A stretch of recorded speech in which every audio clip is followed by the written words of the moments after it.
ابن سعد نے حضرت عائشہ سے نقل کیا کہ خود حضرت عائشہ فرمایا کرتی تھیں کہ مجھے تمام ازواج مطہرات پر ایسی 10 فضیلتیں حاصل ہیں جو دوسری ازواج مطہرات کو حاصل نہیں ہوئیں۔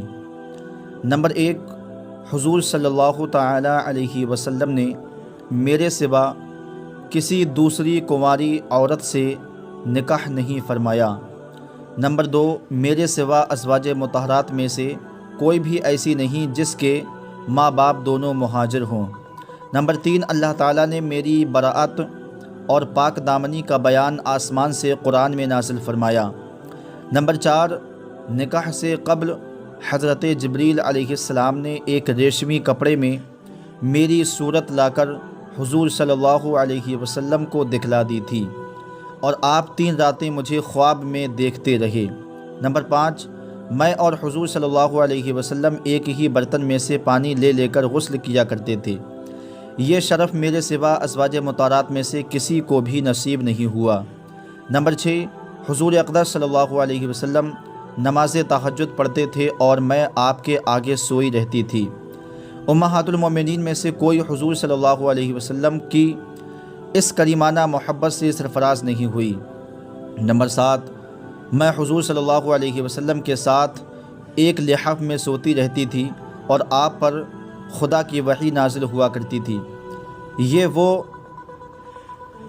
اعجاز خداوندی ہے جو میرے سوا حضور صلی اللہ علیہ وسلم کی کسی جوزہ محترمہ کو حاصل نہیں ہوا۔ نمبر 8، وفات اقدس صلی اللہ علیہ وسلم کے وقت میں حضور صلی اللہ علیہ وسلم کو اپنی گود میں لیے بیٹھی تھی اور آپ صلی اللہ علیہ وسلم کا سر انور میرے سینے اور حلق کے درمیان تھا اور اسی حالت میں حضور کا وصال ہوا۔ نمبر 9، حضور صلی اللہ علیہ وسلم نے میری باری کے دن وفات پائی۔ نمبر 10، حضور صلی اللہ علیہ وسلم کی قبر انور خاص میرے گھر میں بنی۔ سیرت مصطفیٰ صفحہ نمبر 433۔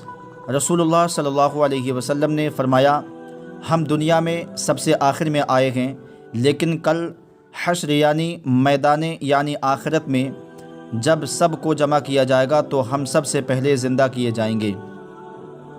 حضور صلی اللہ علیہ وسلم حضرت عائشہ رضی اللہ تعالی عنہا سے بے پناہ محبت رکھتے تھے اور یہ بات تمام صحابہ کو معلوم تھی، چنانچہ لوگ قصداً یعنی خود سے زیادہ تحفے اور ہدیے بھیجتے تھے۔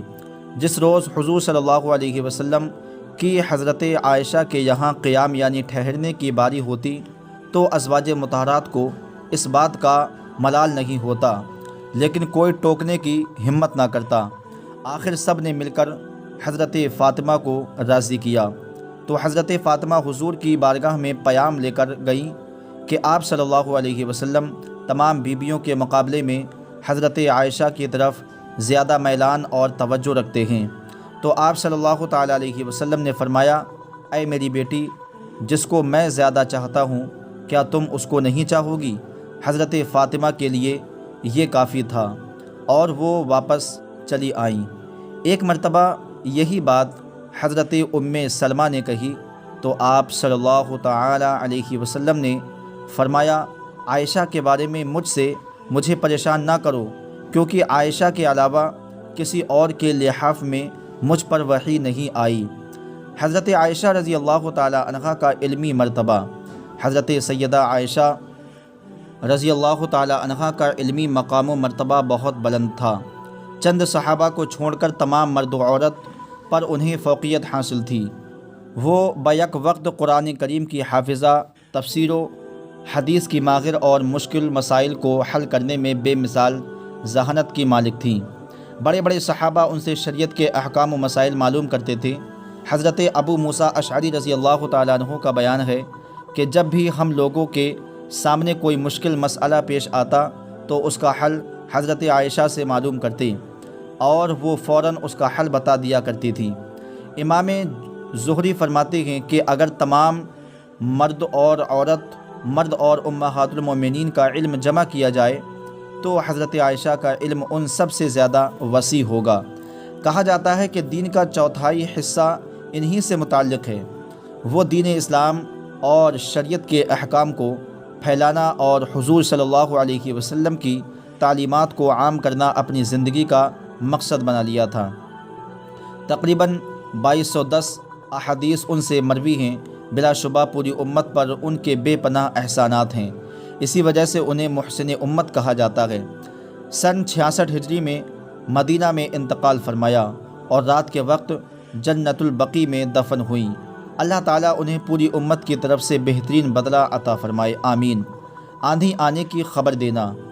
حضرت ابو حمید رضی اللہ تعالی عنہ فرماتے ہیں، غزوہ تبوک کے موقع پر جب رسول اللہ صلی اللہ علیہ وسلم صحابہ اکرام کے ساتھ وادی القریٰ میں پہنچے تو آپ صلی اللہ علیہ وسلم نے فرمایا، رات کو ایک زوردار ہوا چلے گی، لہٰذا اس وقت کوئی آدمی کھڑا نہ ہو، نیز جس کے پاس اونٹ ہو اس کو بھی رسی سے باندھ دیں۔